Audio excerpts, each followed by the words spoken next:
Samtang nagpadayon kini mga seminar ubang intervention nga gihimo sa mga driver sa series bus human sa mga aksidenteng nahitabo, aminado ang tagduma sa kumpanya sa ginaganon sa mga buses nga nagdagan sa kadalanan. Ano ang report ni Nico Serino? Sa pagpadayon sa seminar alang sa mga drivers sa Ceres buses, daw sa gihatagan sila og exam sa taga-LTO karong adlaw. Kabahin kini sa defensive driving techniques ug mga palisiya. Ang seminar sa mga drivers gipasiugdahan sa LTO, LTFRB, Highway Patrol Group ug mga traffic units sa mga local government units. Kabahin kini sa mga intervention nga gihimo taliwa sa mga aksidente nga naglambigit sa mga buses sa kompanya karong bag-o.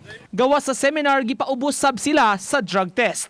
Gatusan na kanila ang napangayuan og urine sample ug matud sa tagduma, negatibo ang resulta. 205 drivers nga naka-undergo drug testing, and out of 205 got a negative result from the drug testing.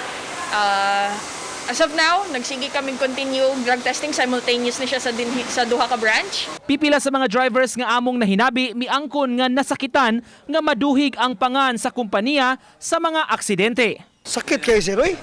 Kay dili beta imong magtuyo tag disgrasya. Ang amo sir, naami pamilya nga giunahuna nga nag-drive mi among mi dedikasyon iba. Unya gamay lang si Piet ni Juan tampulano datanan. Tanan dato kanang motor dato may seminaron kay mga buot na sila. Taka lag lusot. Kami nagtinarong sila patakag lusot. Pipila ka adlaw pa nga mulanat ang seminar, diin sagad by batch ang mapaubos niini. Gumikan ni ining mga seminar ug ubang interventions nga gihimo sa kompanya sa ilang mga drivers ug mga konduktor, amin nga magkuwang gyud ang mga buses nga nagbiyahe sa kadalanan karon ug magnihit ang kasakyan sa mga pasahero. Apan nangayo sila sa pagsabot sa mga tawo sanglit temporaryo raman kini.